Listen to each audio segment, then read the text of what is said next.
अगर आप सच में एक समझदार माता पिता है, अगर आप एक जिम्मेदार माता पिता है, सो आने वाले 3 से 4 मिनट में मैं जो भी बताने वाला हूँ उसे ध्यान से समझिए, जिसकी वजह से आपकी और आपके बच्चे की ज़िंदगी बहुत ही आसान हो जाएगी। मैं Sanjay Rahate, lifestyle coach, neuro educationist and author of the Amazon best seller book. दोस्तों, हम 3 प्रॉब्लम्स को समझेंगे जो हमारे भारत देश के पेरेंट है उन्हें ये समझना बहुत ज़रूरी है, बट कहीं ना कहीं हम उन्हें इग्नोर कर देते हैं। सबसे पहला प्रॉब्लम आता है कि बच्चा, आजकल के जो बच्चे हैं वो बहुत ही स्ट्रेस में होते हैं, फ्रस्ट्रेटेड है, समटाइम्स फियर है, डर है उनके अंदर की पढ़ाई के बारे में। सेकंड आता है कि career and profession, there is lot of confusion. बहुत सारे लोग कंफ्यूज है कि क्या करें, कौन सा स्ट्रीम ले, कौन से सब्जेक्ट्स ले, और उसके बाद में प्रोफेशन में मुझे जॉब मिलेगा नहीं मिलेगा इसकी कोई गारंटी नहीं है। और तीसरा आता है कि आजकल माता पिता और बच्चों के जो रिलेशन है उसमें इश्यूज आ रहे हैं। अब ये क्यों आ रहे हैं, इसको हम लोग न्यूरो साइंस के हिसाब से समझेंगे, ब्रेन के साइंस के हिसाब से समझेंगे। तो दोस्तों, मैं अब आपको जो बताने वाला हूँ उसे आप अगर फॉलो करोगे तो आपके बच्चे के बारे में आपको बहुत सारी इन्फॉर्मेशन मिल जाएगी। जैसे एक बच्चा पढ़ाई नहीं करता है, उसके मार्क्स कम आते हैं या वो होमवर्क नहीं करता है, तो हम उसे कैसे ट्रीट करते हैं एज अ पेरेंट। हम उसको डांटते हैं या फिर उसको टोकते हैं या फिर उसको ठोकते भी है, बट क्या इसकी वजह से वो सुधर जाता है? शायद नहीं। तो हमें ये रोक टोक वाली पेरेंटिंग से बेटर कुछ करना पड़ेगा, बेटर कुछ अंडरस्टैंड करना पड़ेगा। आज हमारे भारत देश में हर साल 12 से 13 हज़ार बच्चे सुसाइड कर लेते हैं because of the tension of the studies. हमारे भारत देश में जो पेरेंट्स है वो सबसे ज़्यादा खर्चा करते हैं एजुकेशन के ऊपर, बट उस एजुकेशन लेने के बाद कोई भी सर्टेनिटी या गारंटी नहीं है कि उन्हें जो एंड रिजल्ट चाहिए तब वो मिल जाएगा। 70 to 75% बच्चे हमारे भारत देश में ऐसे हैं कि जो स्ट्रीम, सब्जेक्ट्स या करियर प्रोफेशन सिलेक्ट करते हैं अपने दोस्तों के हिसाब से। वो खुद के टैलेंट को नहीं आइडेंटिफाई कर पाते हैं, और यहीं पे बहुत इम्पोर्टेंट हो जाता है एक पेरेंट का रोल। अगर हम एक गाड़ी भी खरीदते हैं तो उसे चलाने के लिए हमें लाइसेंस लगता है, बट जब हम एक पेरेंट बनते हैं तो क्या हमें ऐसा कुछ लाइसेंस पूछा जाता है या कोई ऐसा ट्रेनिंग दिया जाता है? शायद नहीं दोस्तों। हम एक टीवी, रेफ्रिजरेटर, मोबाइल या फिर एसी या वॉशिंग मशीन खरीदते हैं, तभी भी उसके साथ एक मैनुअल आता है, बट जब हमारा बच्चा आया तो उसके साथ कोई मैनुअल आया क्या? शायद नहीं। So everything in the world is a technology, और जब टेक्नोलॉजी है तो उसे यूज़ कैसे करना वो भी जानना बहुत ज़रूरी है। हमारा ब्रेन जो है वो एक सुपर कंप्यूटर है। अब ब्रेन को हार्डवेयर कहेंगे और उसे चलाने वाला जो सॉफ्टवेयर है उसे माइंड कहेंगे, बट इस माइंड को समझने की हमने कई कोशिश की क्या?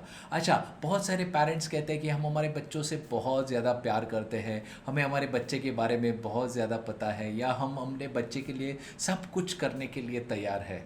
तो मेरा आपसे ये सवाल है, क्या आपको आपके बच्चों के स्ट्रेंथ्स और वीकनेसेस पता है? क्या मल्टीपल इंटेलिजेंस पता है? क्या उसका लर्निंग स्टाइल कौन सा है वो पता है? वो कैसे सोचता है ये पता है क्या? उसका डिफरेंट क्वेश्चंस पता है क्या, जिसे इंटेलिजेंट क्वेश्चन आता है, एडवर्सिटी क्वेश्चन आता है, क्रिएटिव क्वेश्चन आता है, या फिर उसका इमोशनल क्वेश्चन आता है? मुझे बताइए बताइए, आपको क्या पता है इसके बारे में? और ये बहुत इम्पॉर्टेंट है कि उसके साथ एक मैनुअल आता, और अगर हम वो पढ़ लेते तो हमें सब पता चल जाता कि इसको एग्जैक्टली हमें स्टेप बाय स्टेप क्या देना चाहिए। अब मुझे बताइए कि सेम क्लास में सेम उम्र के बच्चे बैठे हुए हैं, उनको सेम ही टीचर पढ़ा रही है, सेम सिस्टम है और सेम सब्जेक्ट्स दिए जाते हैं, लेकिन कुछ बच्चे जो होते हैं वो एक्सेलेंट परफॉर्म करते हैं, कुछ बच्चे जो है वो एवरेज परफॉर्म करते हैं, और कुछ बच्चे जो है वो पुअर परफॉर्म करते हैं। ऐसा क्यों होता है? क्योंकि अगर सारी चीज़ें सेम है तो सबके रिजल्ट्स भी सेम आने चाहिए। और यहाँ पे बहुत इंपॉर्टेंट है कि आपका बच्चा जो है उसके बारे में आपको जानना बहुत ज़रूरी है कि क्या उस माहौल में वो कोप अप कर पा रहा है या उससे वो दूर भागने की कोशिश कर रहा है, तो उसका पढ़ाई में मन क्यों नहीं लगता। इसके लिए आपको न्यूरो साइंस समझना बहुत ज़रूरी है। जैसे बहुत सारे लोग हैं, जैसे मुकेश अंबानी रिलायंस, और रितेश अग्रवाल ओयो, मार्क जुकरबर्ग है जो फेसबुक के ओनर है, या स्टीव जॉब्स है एप्पल के। ऐसे बहुत सारे लोग हैं जो स्टडी कंप्लीट नहीं कर पाए, बट उन्होंने एक चीज़ की, उन्होंने अपने पैशन को फॉलो किया। तो आपको भी अपने बच्चे के बारे में ये जानना ज़रूरी है कि उसका पैशन क्या है, उसका इनबॉर्न टैलेंट क्या है जिसमें वो जल्दी एक्सेल कर सकता है। कुदरत ने उसे कुछ टैलेंट दे के इस दुनिया में भेजा है, बट क्या हमने उसे ढूंढने की कोशिश की? Because nature is given gift to you, have you open that gift? आपको पता चलेगा, एक मैनुअल मिलेगा जिसमें आपको पता चलेगा कि सबसे पहले मल्टीपल इंटेलिजेंस। मल्टीपल इंटेलिजेंस मतलब क्या? तो कुछ बच्चे जो होते हैं वो लॉजिक में अच्छे होते हैं, वो नंबर्स में अच्छे होते हैं, तो उस पर्टिकुलर फील्ड से रिलेटेड वो करियर करे। कुछ बच्चे जो है वो डांस में अच्छे हैं, कुछ म्यूज़िक में अच्छे हैं। यहाँ कुछ लोग इंटरपर्सनल यानी रिलेशनशिप अच्छा बिल्ड कर लेते हैं। कुछ जो होते हैं उनका लैंग्वेज पे कमांड ज़्यादा होता है। कुछ लोग जो है वो सिंगर बनने की कैपेसिटी रखते हैं, और कुछ लोग जो है वो नेचर के साथ रहना पसंद करते हैं। सो बेसिकली ये जो 8 मल्टीपल इंटेलिजेंस है, इन्हें समझना बहुत ज़रूरी है। दूसरा आता है कि बच्चे की स्ट्रेंथ्स और वीकनेसेस क्या है, इसे भी तो हमें समझना चाहिए। थर्ड आता है कि वो लेफ्ट ब्रेन से सोचता है या राइट ब्रेन से सोचता है, ये भी इम्पॉर्टेंट है। उसका थिंकिंग स्टाइल क्या है, उसके बाद में आता है उसका लर्निंग स्टाइल क्या है। कुछ लोग होते हैं विजुअल लर्नर होते हैं, वो देखकर सीखते हैं। कुछ लोग होते हैं ऑडिटरी लर्नर जो सुनकर सीखते हैं, और कुछ लोग होते हैं काइनेस्थेटिक लर्नर जो खुद करके सीखते हैं। अब बहुत बार ऐसा होता है कि बहुत सारे बच्चे जो है ऐसे काइनेस्थेटिक, उन्हें ट्यूशन में डाला जाता है, वो एक जगह शांति से नहीं बैठ सकता, वो सेल्फ लर्नर है, बट हम क्या करते हैं ट्यूशन में डालते हैं और उसकी वजह से उसके परसेंटेज कम आ जाते हैं। तो आपको ये सारी चीज़ें चेक करनी पड़ेगी दोस्तों। फिर उसका ब्रेन डोमिनेंस के बाद में आता है कि उसका लीडरशिप स्टाइल क्या है, वो कम्युनिकेट कैसे करता है, वो डिसीजंस कैसे लेता है।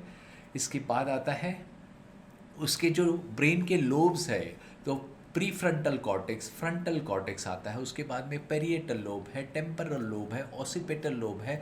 इसमें कितना परसेंटेज ग्रे मैटर है, उसका पर्सनैलिटी स्टाइल क्या है। There are 4 kind of people as per the dope theory. Dope theory यानी क्या? Dove, owl, eagle and peacock. तो क्या वो डव है, वो शांत है, रिलेशनशिप बिल्डर है, वो उसका एक्वायरिंग स्टाइल क्या है। उसके बाद आता है आउल जो बहुत ही इंटेलिजेंट होता है बट फॉल्ट फाइंडर होता है। ईगल जो ज़्यादा अग्रेसिव होता है, डूअर होता है। उसके बाद आता है पीकॉक, पीकॉक जो बहुत ही टॉकेटिव होता है। तो आपको ये बेसिक चीज़ें समझना बहुत ज़रूरी है, उसको कहते हैं बेसिक ह्यूमन बिहेवियर।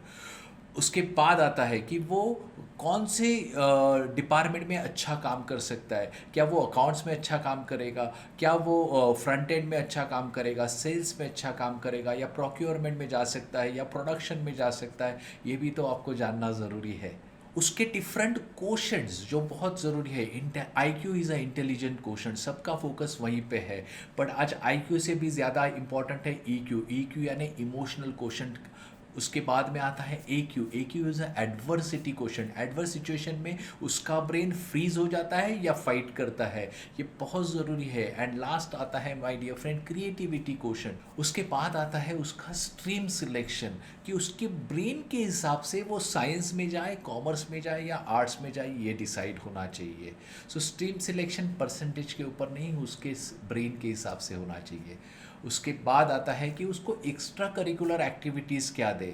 जैसे छुट्टी में बहुत सारे पेरेंट्स लाइक सारी एक्टिविटीज़ में बच्चों को डाल देते हैं, ऐसा नहीं करना है। क्या उसे म्यूज़िक में डालना चाहिए, क्या उसे डांस में डालना चाहिए, या स्पोर्ट्स, रैकेट स्पोर्ट्स या टीम स्पोर्ट या इंडिविजुअल स्पोर्ट में रखना चाहिए। उसके बाद उसे चेस खेलने देना चाहिए या नहीं देना चाहिए, उसे लैंग्वेजेस सिखाने चाहिए।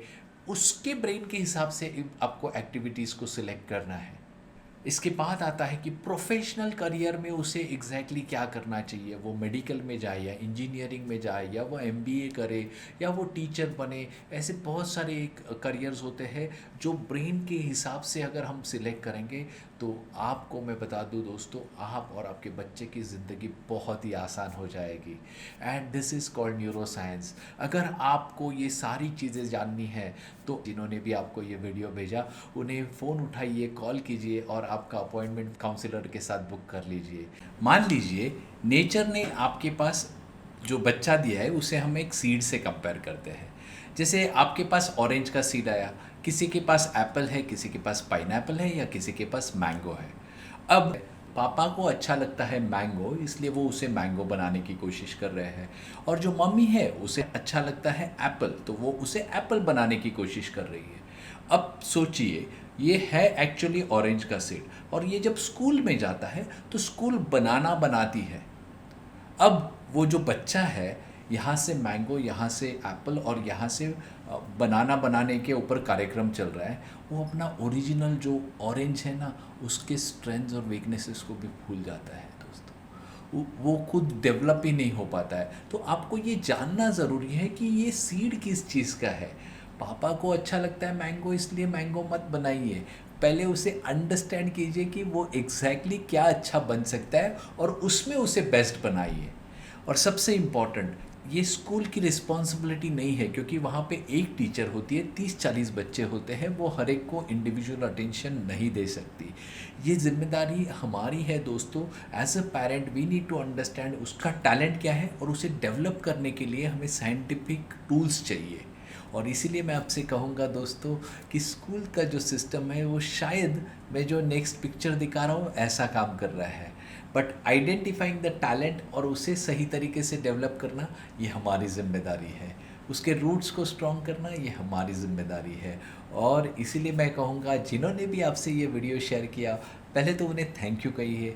उसके बाद में आप उनसे पूछिए और काउंसलर से अपॉइंटमेंट बुक करवा लीजिए, because that can play a life changing role for your child. So thank you very much my dear friend. Get set go.